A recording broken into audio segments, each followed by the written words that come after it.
Rest in Peace Coffin Cookies are a spooky favorite for Halloween and a hilarious twist for milestone Rest in Peace birthdays. But let's stick with the Halloween version first. Hi, it's Hani here. Welcome to my YouTube channel. If you are new to my YouTube channel, please consider subscribing. And while you're at it, hit that notification bell button so you get notified about my new uploads. In this cookie decorating tutorial, we're going to make the classic Rest in Peace Coffin Cookies. So let's get started. I baked my cookies, prepared royal icing, and I'm going to first make my impression tool. I'm using 2 sheets of shipping tape, and I'm going to temporarily stick my impression letters on there. Rest in peace. These are meant to be used with fondant, but they also work with royal icing. If you don't have these exact letters, just use what you have, or you could also just use a toothpick and scratch the icing and write into the icing, or you could pipe Rest in Peace on the top. It's really up to you if you don't have these letters. So these are ready, and now we're going to prepare our surface. So in this tutorial, I'm just using 2 colors, and they are both thick consistency, super easy to do. Starting with brown icing, we're going to spread thick consistency brown icing across the cookie. You can use a small plastic spreader, or you can use a palette knife, whatever works for you, and also whatever you have on hand. Make sure that you clean up the edges.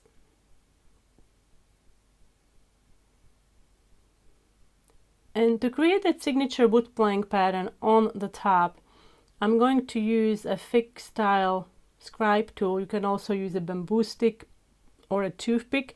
After each time you run it through the icing, make sure that you clean the tip so that next line is going to be also neat and clean looking.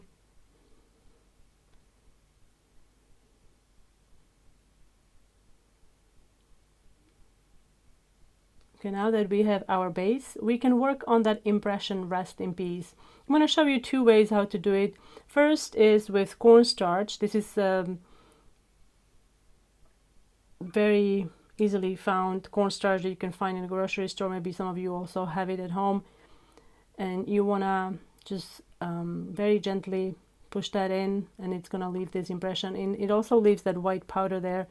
So make sure that you remove it. I'm using a decorating bottle. Another medium you can use is this is cocoa powder, and it's going to create a more dramatic look. Make sure that you cover all the lines with cocoa powder nicely, and then again place it onto the icing.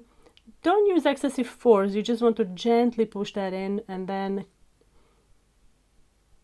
move it up, and it will leave this nice impression in there. Let it crust for about 30 minutes, and then we can add our plaque.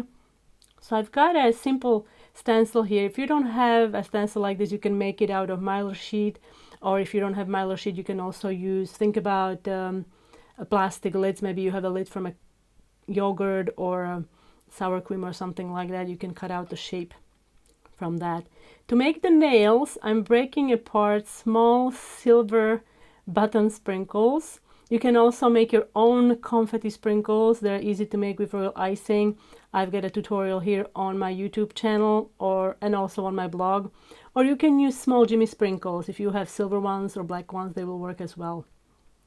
And you just want to put 4, 1 in each corner. Now to make additional wood plank, you can use a Basketweave piping tip number 47 with the teeth part of the tip facing down and the flat side facing up. Now I'm using my scribe tool, creating some lines in icing, kind of imitating the wood grain texture. And now I'm gonna add nails at the very end. Those are also those button sprinkles I used for the tiny little plaque. Once the plaque is somewhat crusted, maybe 5 minutes, we can add that hammered look by very lightly creating impression. And for this, I'm using a tool that's used in fondant decorating. And if you don't have this tool, you can also use maybe a bamboo stick wrapped in food wrap. so it makes it a bit more dull at the end. Now once the plaque dries, we can paint it with silver edible paint. So give it about, I'd say, 5-6 hours of drying time. And then if you'd like, you can also shade the design with brown edible petal dust and a fluffy brush. And lastly, we're going to add a year. And to do this, I'm just going to use edible marker. I'm using black edible marker here. You can go over it twice to make it more visible if needed.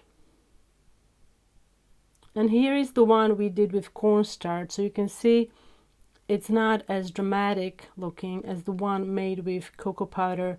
So you can decide which technique you want to use, cocoa powder or cornstarch. And let me know in the comment section which one you prefer.